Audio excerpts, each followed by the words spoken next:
up, everybody? So today we will be covering the Titan of Europe, the tycoon of Europe.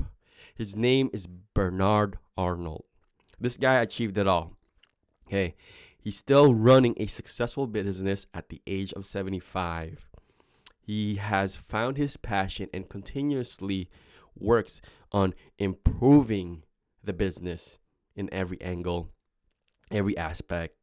He has his family working in the business. And more importantly, he is not slowing down. This is what Warren Buffett says: get out of bed and have that tap dance factor. He's tap dancing to work. I know that for sure because he's still doing his work duties at the age of 75. So, in this video, you're going to be learning the strategies that he used, the business strategies that he used to build his empire, LVMH. Okay. And these strategies are more for experienced entrepreneurs. But if you're an investor, a CEO, an executive, if you own a holdco venture, these are timeless principles that you should be applying in your business or in the businesses that you invested in.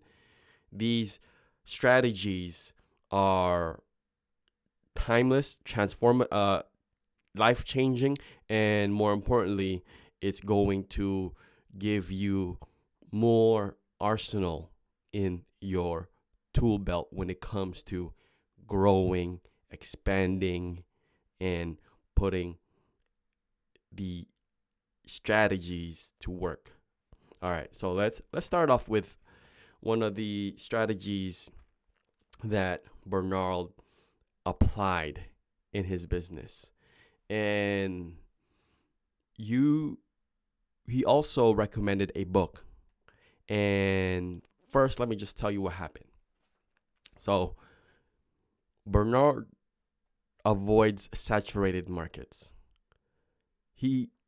By identifying untapped opportunities, for example, when reviving Christian Dior in 1980s, he repositioned it as a modern luxury brand instead of competing directly with traditional rivals like Chanel.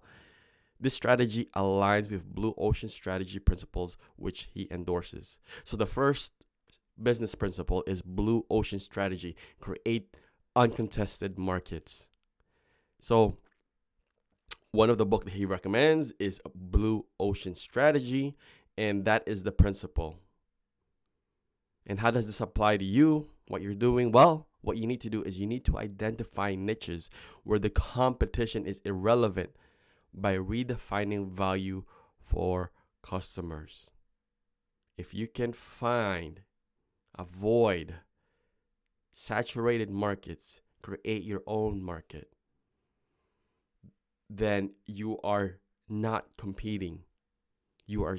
People are going to be, you created a new market and people are going to be racing towards you now. People are going to be going to you now. If I sound a little bit under the weather, just I am not actually feeling well. I am feeling a little bit better. There's a flu going around. So with that being said, work needs to get done. We show up and we get things done. So the first strategy is Blue Ocean strategy: create uncontested markets. If you're in business, find Blue Ocean strategies, find unsaturated markets, and analyze your product and services, and find how you can avoid saturated markets and create your own market. So the next lesson for Mr. Arnault is called aggressive but calculated acquisitions. Okay, what do I mean by that? Well, Arnault is known for acquisitions, buying brands. So for a brand to last, for a brand to be created and have that market share, it's going to take time. And you don't have you only have one life to live, and you might not live over 100 years old with the current situation and the current technology that we have right now. So what he did was he shortcut the process. He made the process faster by acquiring companies, and he acquired over 70 brands. Okay, 70 brands such as Sephora, Bulgari, Tiffany & Co., Louis Vuitton. There's so much more. Okay, so he follows a pattern. Target undervalued luxury brands, retain their heritage, and inject LVMH operational expertise. For example, he acquired the near bankrupt Bussac Group in 1984, primarily to gain control of Christian Dior, which he transformed into a cornerstone of LVMH. All right, so he knows the luxury market very well. He understands what people want, what people crave, how to get that emotional appeal from people, the target customers. And when he buys undervalued luxury brands, he is injecting the LVMH operational expertise. He has a formula when it comes to operational excellence.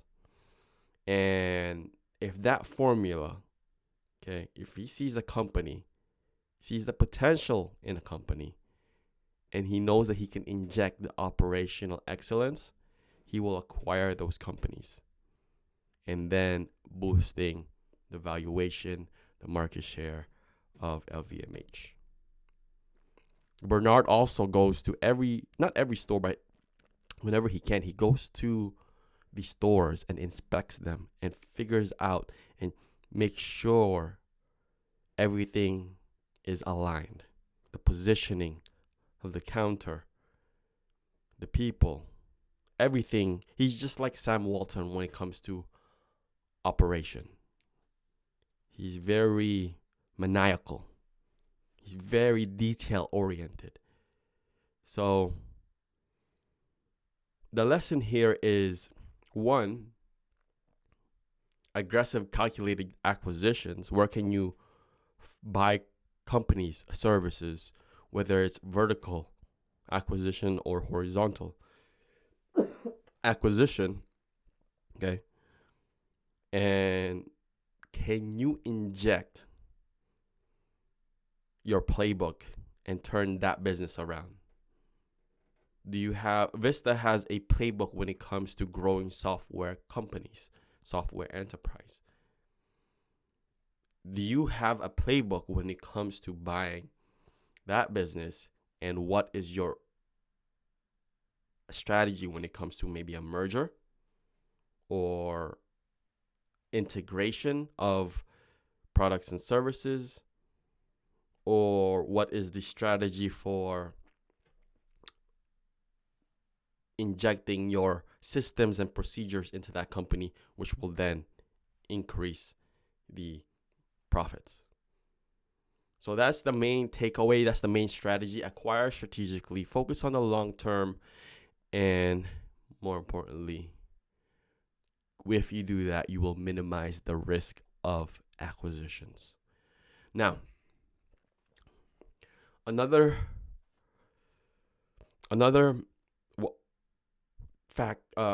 characteristic that Bernard had is a long-term vision over short-term profit.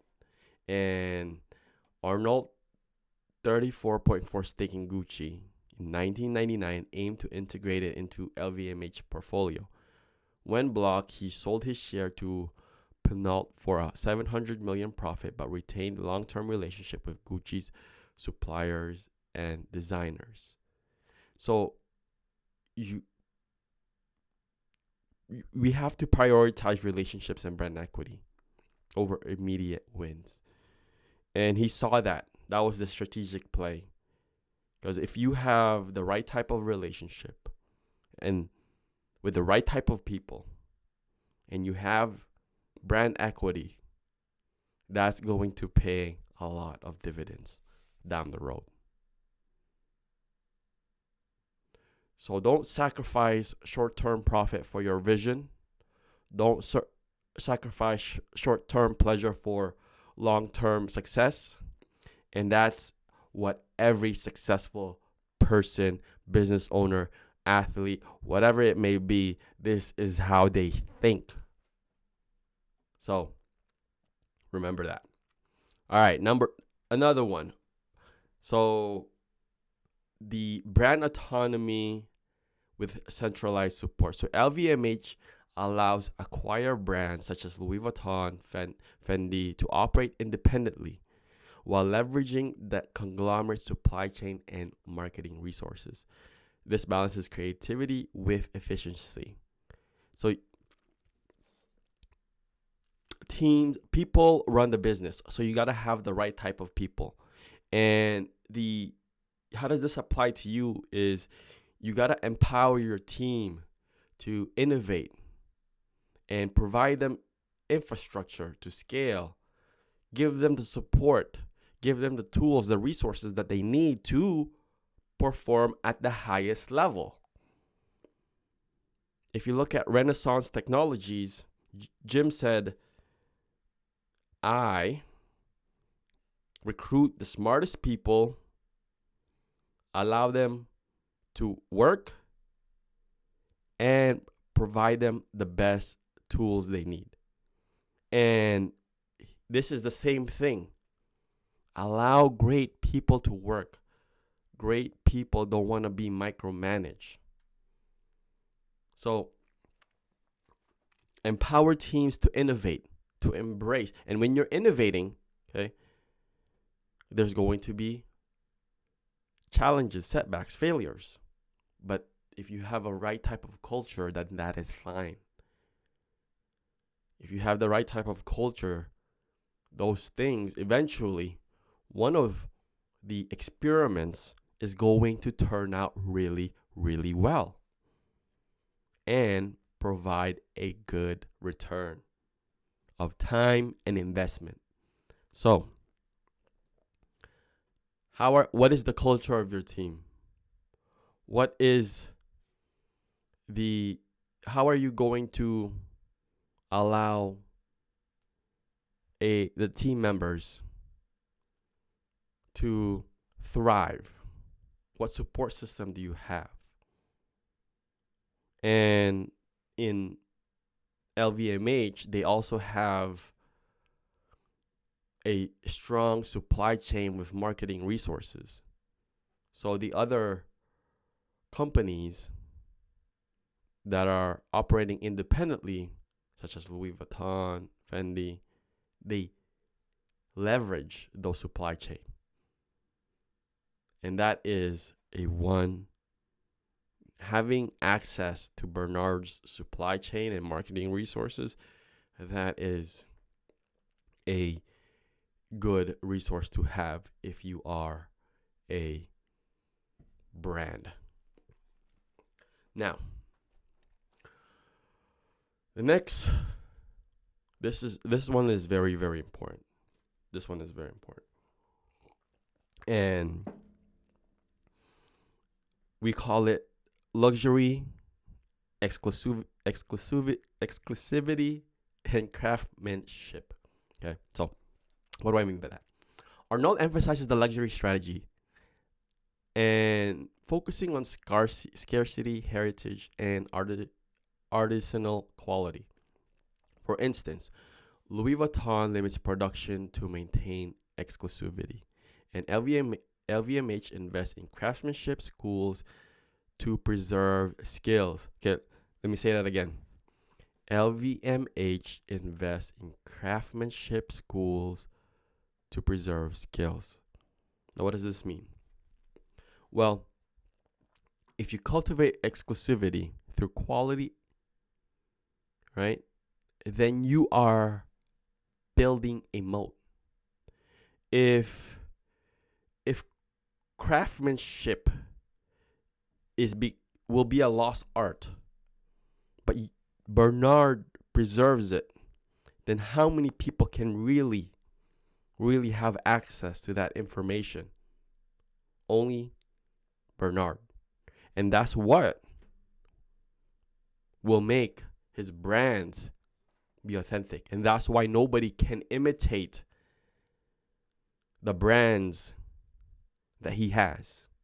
Because there are certain craftsmanship, there are certain styles. Who knows how long they've been doing that particular style for? But it cannot be imitated. And it gives him a moat. And people will feel that when they see the product, the authenticity, the craftsmanship, the details, it is all there. And by him cultivating exclusivity, it works on the mind. Scarcity is a powerful tool. And rich people, this is his target market. Rich people. Well, there's not the quiet luxury rich, but the people that wants to display their wealth. They want to show that they are part of an exclusive group. Right? And it's not just about pricing, because the rich people have the ability to buy, but sometimes they might not have access to it because of the exclusivity. So it's a good strategy to use if you're in marketing or in sales. Scarcity, reciprocity, contrast bias. There's a lot of good books on it, and he targets the emotional. Selling is all about emotions. He was selling the exclusivity part, and also Bernard, preserving the craftsmanship schools is a good way to protect the business. All right. Situational leadership. Adapt to the market shifts. During 2008 financial crisis, Arnault shifted LVMH focus to an Asian market, where demand for luxury goods remained strong. He also accelerated digital transformation, launching e-commerce platforms for brands like Dior. So he's continuously reassessing market conditions and pivots strategies accordingly. How does this apply to you? Well, there's always going to be things that's going to disrupt the business, whether it's be online, AI, a new technology, something that is that can either help you or harm you.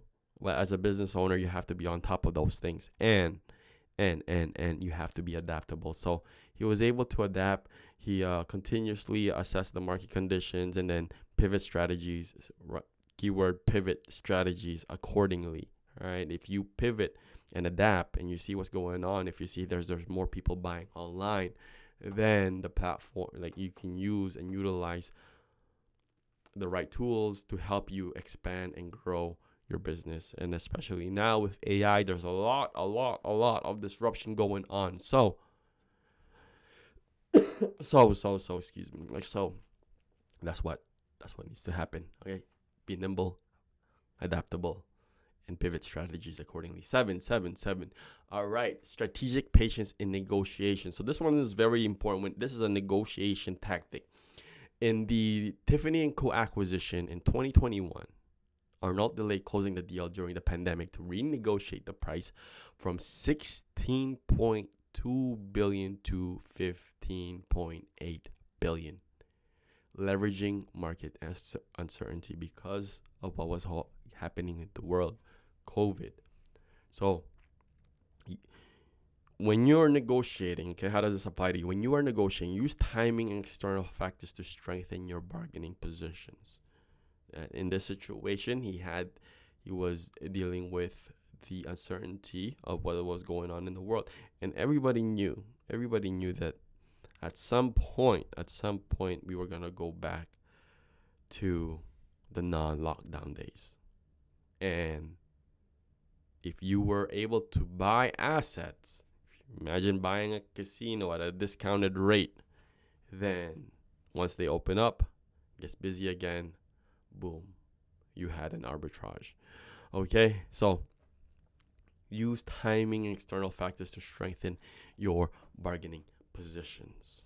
All right, we're almost done. If you found value, please subscribe. I'm dropping more bombs like these.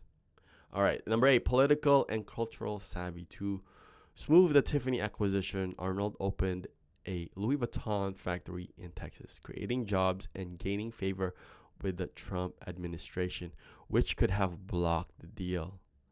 All right, so remember I said earlier, have relationship with the right people. So build alliances with stakeholders who influence your business environment. He knew that Trump administration could have blocked the deal. So what did he do?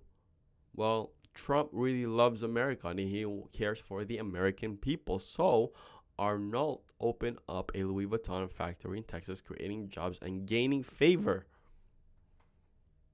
There you go. So this was a win-win situation for both sides. How can you think of a situation where everybody is leaving the table with a smile on their face? That's the one thing that you have to think about all the time. How can I offer a deal where everybody's leaving the table with a smile on their face? Okay. Next, family succession planning. So remember I said this guy, Bernard. Okay. Bernard won in everything. Business, life, family, everything. And Arnault groomed his children. And this was one of the hardest things because some people say, and there's a lot of children who are born into rich families, but then they don't turn out to be like their parents. But Bernard, he groomed his children for leadership roles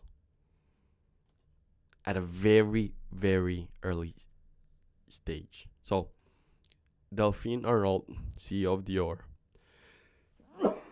Antoine is the head of Berluti, and Alexandra is the Tiffany & Co. This ensures continuity of his vision. Develop a succession plan to sustain legacy and institutional knowledge.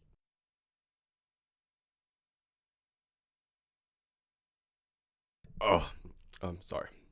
I just took a sip. I needed my throat is okay. All right, I'm back. Okay, promise I'm back. My throat is getting better. It's itchy, cough, chills, cold, flu, everything. This is like the flu podcast. You know how there's Michael Jordan? He had the flu game. This is the flu podcast, so it's gonna be legendary. Okay. So yeah, develop a succession plan. I've talked to a lot of business owners that was trying to buy companies. That was my thesis. Buy businesses from owners that don't have a succession plan. And baby boomers, there's a lot of them.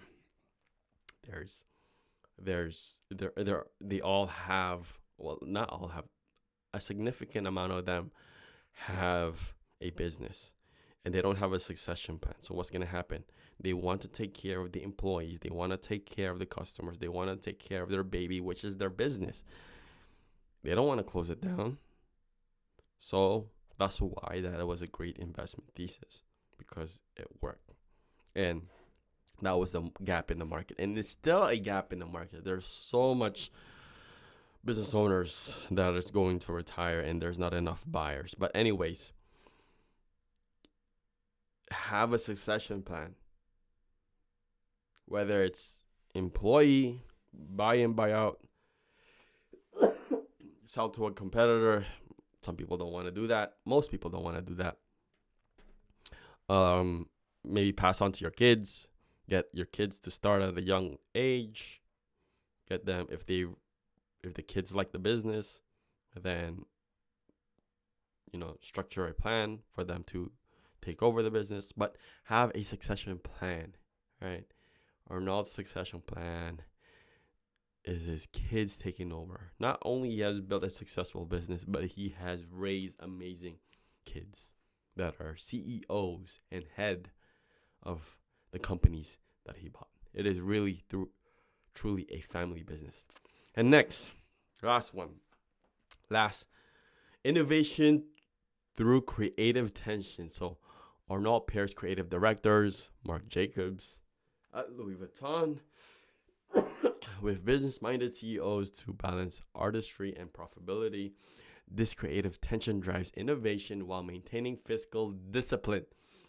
We want foster collaboration between creative operational teams to drive growth. So what does this mean for you?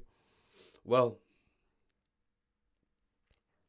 look for joint ventures where, figure out what your customer values and then try to supplement what they value with other products and services. Find out joint venture companies create joint venture companies create joint venture with companies that's going to supplement this and enhance the experience for the product and the service that you sell. All right. So that's what we do here. We are write down below which one is your favorite lesson from Bernard Arnault, because I know everybody is going to have different takeaways. So which one did you resonate with the most? And the first chapter or the first lesson, he talked about blue ocean strategy. I highly suggest that you read that. It's a very good book.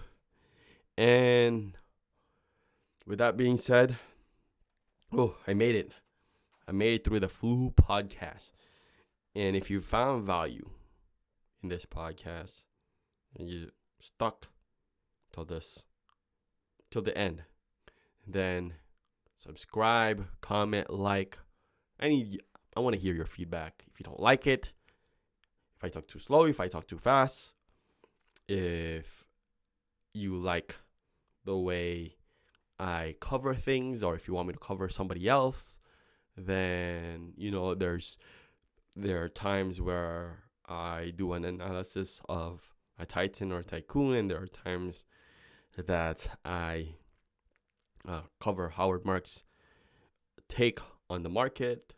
So whatever content you want to see, put it down below and stay tuned, and I'll see you to the next episode. Peace.